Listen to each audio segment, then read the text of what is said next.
All right, a lot easier to do a video than to type all this out. So here's what happened about an hour or so ago in Las Vegas prior to the UFC 279 press conference. As you guys know, press conference, there's usually a curtain. Behind the curtain is where the octagon is and people are hanging around before going out.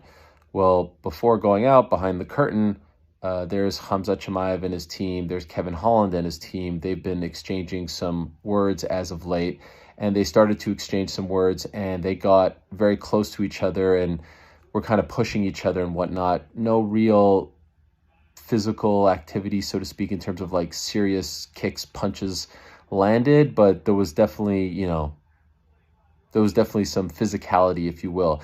Now, Tiki Gosen, who is a longtime MMA fighter, now turned MMA manager, happened to be back there and got in between them and broke it up, and was like actually the guy. There was hardly any security, a few police officers, but way too many people, way too many team members, and just fiery fighters. So he was actually the guy, as Dana White said in his press scrum, he was the guy who broke the whole thing up, believe it or not.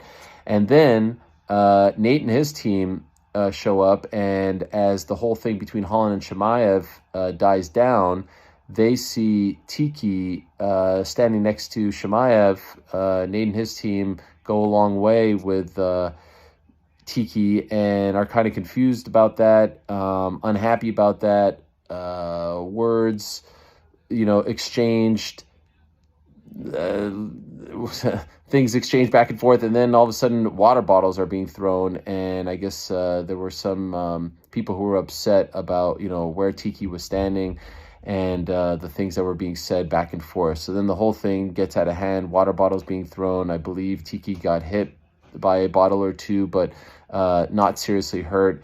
Then once that kind of escalated, everyone was finally pulled apart, and they decided to cancel the press conference